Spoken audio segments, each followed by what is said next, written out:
Olá, turma. Chegamos aí a um dos conteúdos mais tranquilos e mais essenciais para se discutir nessa fase de vocês de segundo ano em História, que é Iluminismo. Quanto doutrina e linha de pensamento, vocês vão perceber que o Iluminismo ele vai aparecer em diferentes momentos aí durante o século XIX para frente em alguns debates sobre revoluções. Porém, quando a gente começa a trabalhar ele, a gente tem que entender o seu recorte de tempo, tá? O iluminismo ele começa a se desenvolver ali no final do 17, se desenvolve bem mais pelo 18, mas a gente vai vendo isso aos pouquinhos, tá? Sempre procurem ou revejam esse material do iluminismo, porque vocês vão ver que ele é bem recorrente nas discussões.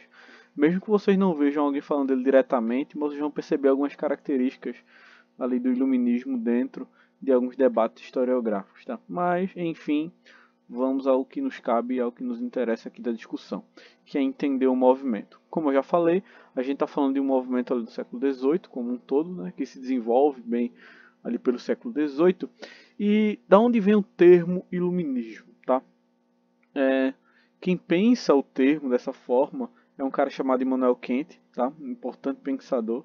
E a palavra iluminismo está diretamente associada à ideia de esclarecimento.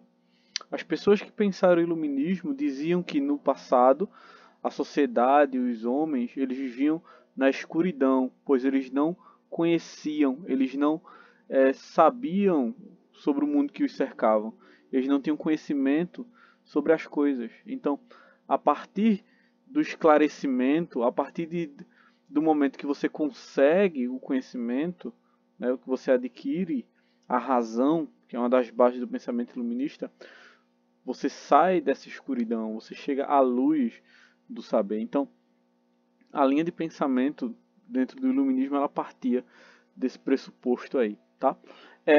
Em outras palavras, a busca pela razão é o que sustentava e caminhava dentro das ideias do iluminismo, tá certo?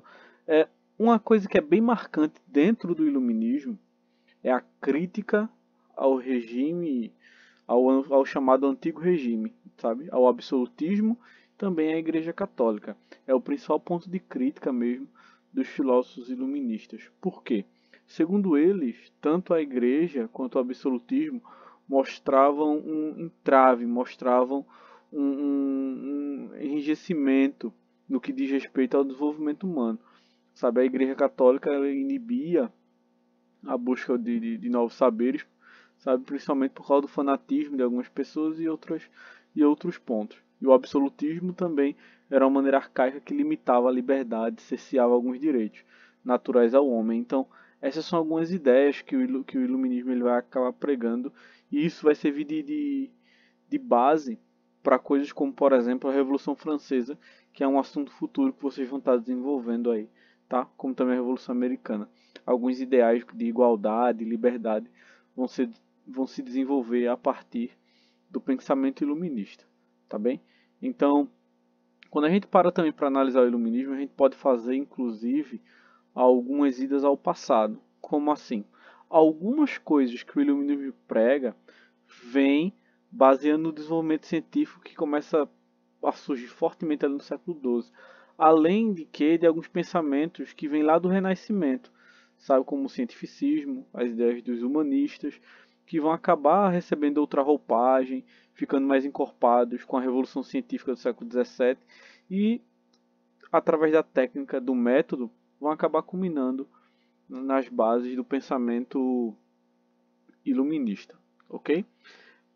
Esse é o geral do iluminismo mesmo, são conceitos mais amplos, mas o que cola mesmo para a gente entender são as linhas de pensamento de alguns pensadores iluministas, que é o que eu vou me focar mais, que é o que eu vou me prender mais, tá? Na nossa discussão de hoje.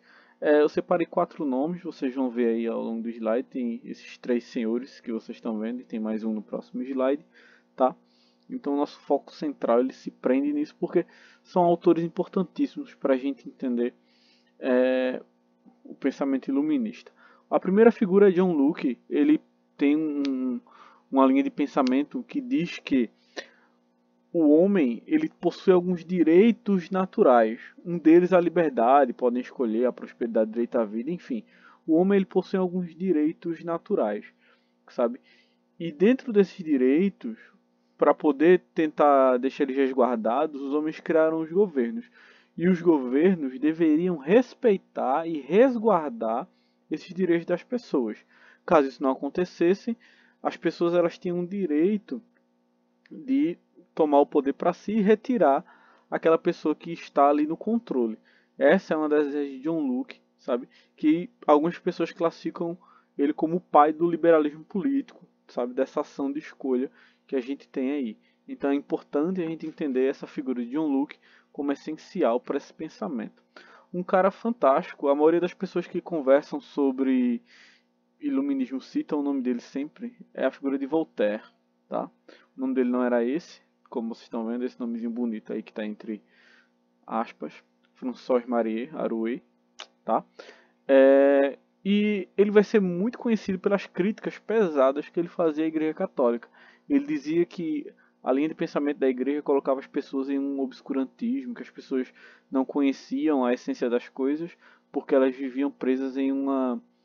não vou conseguir identificar uma palavra agora para isso, mas as pessoas viviam presas em um fanatismo por causa das coisas que a Igreja pregava, enfim, sabe? Ele foi preso, tanto em uma dessas vezes ele teve que fugir para a Inglaterra, onde ele escreveu um material chamado Cartas Inglesas, conheceu John Locke, e nesse período, Voltaire ele continuou com sua luta, sabe? Forte crítico, e sempre foi reprimido por causa de suas críticas. Ele tem até uma frase que as pessoas atribuem a ele que é bem interessante.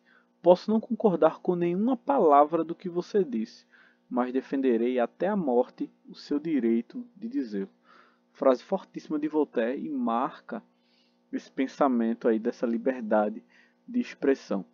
Outro cara muito importante para o período é a figura de Montesquieu, sabe? O Barão de Montesquieu, porque o nome dele é Charles Lewis, é outra coisa, tá?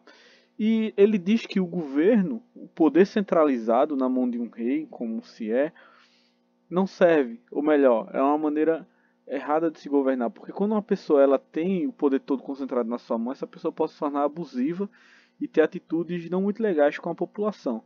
Para Montesquieu, o ideal seria que o governo fosse dividido.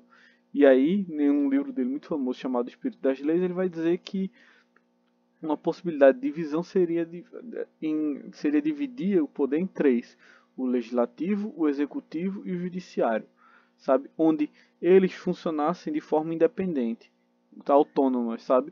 Onde cada qual ele pudesse agir ali sem que o outro interferisse diretamente. Então é importante analisar o pensamento de Montesquieu, porque ele vai acabar influenciando futuramente a formação de vários governos na América, inclusive o brasileiro. Entende? Então a linha de pensamento de Montesquieu ela foi muito revolucionária no período. Outro autor que não pode ser deixado de lado é a figura de Rousseau. Eu tinha um aluno que chamava de Rousseau, por causa da escrita, né? É tranquilo. Mas Jean-Jacques Rousseau. O Rousseau ele entra ali no grupo dos autores que as pessoas chamam de contratualistas. Ele acreditava na ideia de um contrato social. O que seria isso? De que o homem ele passa a viver em comunidade e repassa o poder para um único indivíduo através de uma ideia de contrato social onde se busca um bem comum. Tá? Eu estou tentando sintetizar, tá uma coisa bem por cima essa ideia de Rousseau, mas ela se expande bastante em outros pontos que é importante a gente entender.